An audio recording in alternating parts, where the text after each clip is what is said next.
जय श्री कृष्णा। मैं संध्या शर्मा श्री बांके बिहारी जी के चरणों में श्री कृष्ण कथा के कुछ पुष्प अर्पित करने जा रही हूँ। आप सभी कृष्ण भक्तों का इस कथा में स्वागत करती हूँ।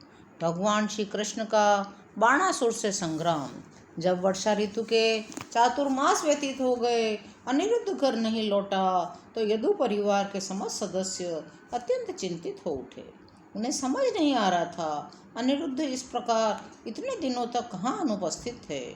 सौभाग्यवश देवर्षि नारद जी वहाँ पहुँचे और उन्होंने बताया अनिरुद्ध महल से किस तरह अंतर्ध्यान हो गया था, किस प्रकार अनिरुद्ध का हरण करके बाणासुर की राजधानी शोणितपुर ले जाया गया, किस प्रकार अनिरुद्ध के द्वारा बाणासुर के सैनिकों के परास्त हो जाने पर बाणासुर ने उन्हें नागपाश के द्वारा बंदी बना लिया।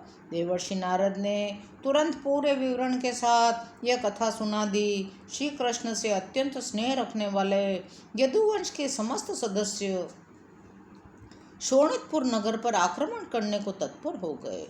श्री प्रद्युम्न, श्री सात्यकी, श्री गद, श्री सांब, श्री सारण, श्री नंद, श्री उपनंद और श्री भद्र सहित परिवार के लगभग सभी नेता संयुक्त हो गए।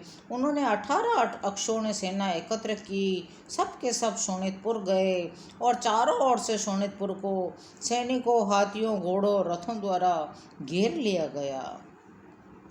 जब बाणासुर ने सुना यदुवंश के सैनिक समस्त नगर पर आक्रमण कर रहे हैं, शिवजी बाणासुर पर इतने कृपालु थे, अपने शूरवीर पुत्र कार्तिकेय और गणपति सहित स्वयं उसकी सेना के सेनापति के रूप में आए।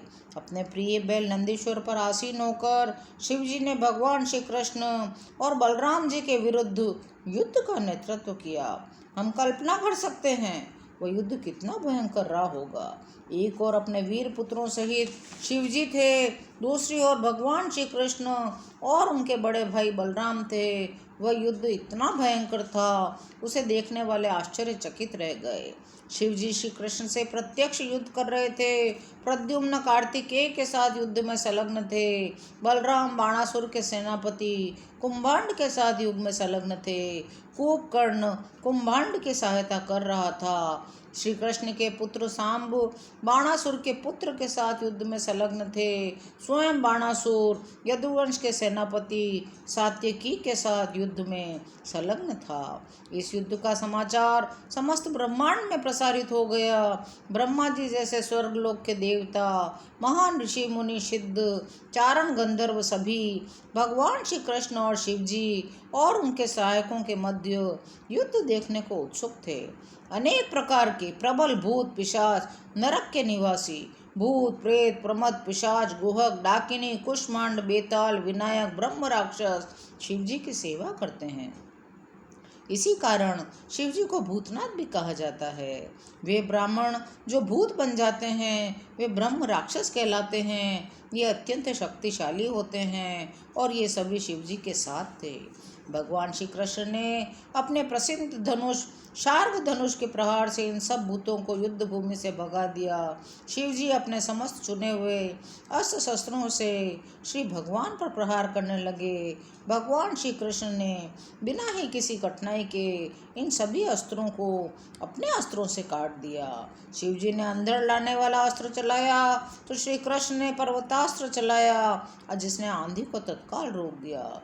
शिवजी ने जब प्रलंकारी अग्नि अस्त्र चलाया तो श्री कृष्ण ने उसे घनघोर वर्षा से काट दिया। अंत में जब शिवजी ने पाशुपात अस्त्र चलाया तो श्री कृष्ण ने उसे नारायण अस्त्र से काट दिया। श्री कृष्ण से युद्ध करने में शिवजी अत्यंत उत्तेजित हो उठे। श्री कृष्ण ने इस अवसर पर लाभ उठाते हुए जम्हाई का अस्त्र चलाया। इस अस्त्र के चलाने पर शत्रु पक्ष भ्रमित हो गया, युद्ध बंद कर देता है और जम्हाई लेने लगता है। शिवजी इतने थकित हो गए थे कि उन्होंने युद्ध करना भी अस्वीकार कर दिया और वे स्वयं जम्हाई लेने लगे। जमाई मने उबासी लेने लगे। अब श्री कृष्ण को शिव जी के आक्रमण से हटाकर अपना ध्यान बाणासुर के प्रयास पर केंद्रित करने का अवसर प्राप्त हुआ। वे बाणासुर के सैनिकों का कटार और गदा से वध करने लगे। इसी मध्य भगवान श्री कृष्ण के पुत्र प्रद्युम्न देवताओं के सेनापति कार्तिकेय से घोर युद्ध कर रहे थे।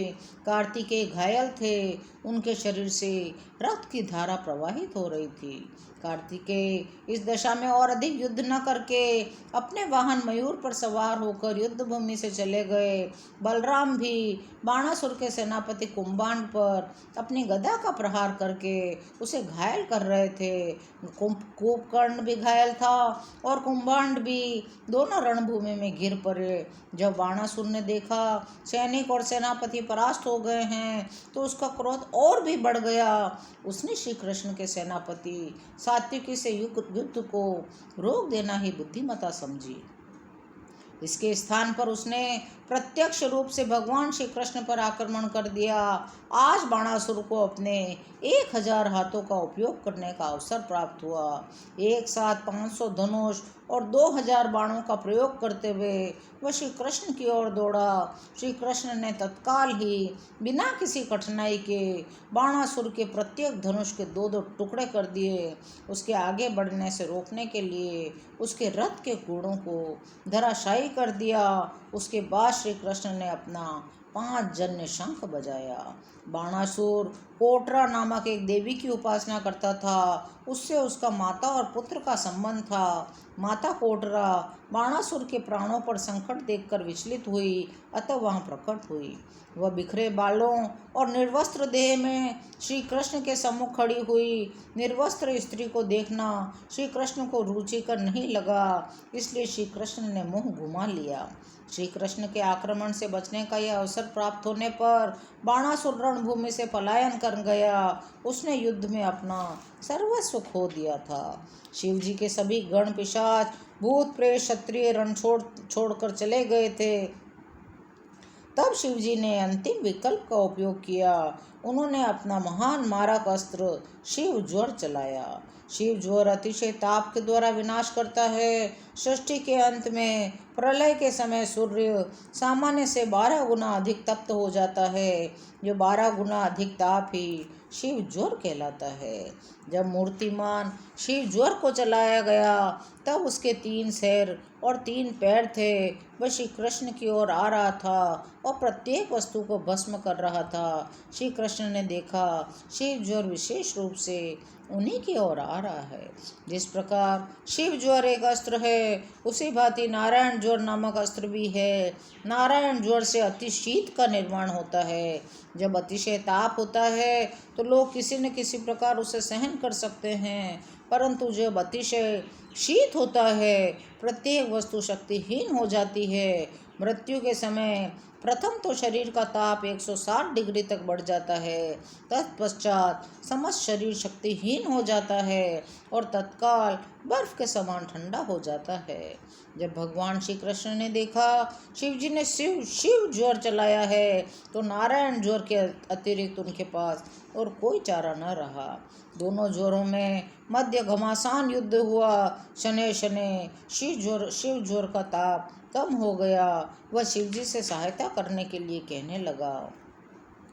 नारायण ज्वर की उपस्थिति में शिव जी उसकी सहायता करने में असमर्थ थे, अतः श्री कृष्ण के सम्मुख नमन करके उनकी स्तुति करते हुए शिव ज्वर ने भगवान श्री कृष्ण के सम्मुख आत्मसमर्पण कर दिया, जिससे भगवान उसे अभय दान दे दें। भगवान शिव और श्री कृष्ण के अंतिम अस्त्रों के मध्य युद्ध की ये घटना से सिद्ध हो जाता है, जिसकी रक्षा श्री कृष्ण करते हैं उसका वध कोई नहीं कर सकता। शिव जी को महादेव कहा जाता है, जिसका अर्थ है देवताओं में श्रेष्ठ। कभी कभी ब्रह्मा जी को देवताओं में सर्वश्रेष्ठ माना जाता है, क्योंकि वे सृष्टि करते हैं, जबकि शिव जी ब्रह्मा जी की सृष्टि का संहार करते हैं। आज की कथा यहीं विराम लेती है। शेष अगले अंकों में। यदि आपको कृष्ण कथा सुनने में आनंद आ रहा हो तो चैनल को लाइक, शेयर और सब्सक्राइब करिए। कमेंट में जय श्री कृष्ण अवश्य लिखिए। जय श्री कृष्ण।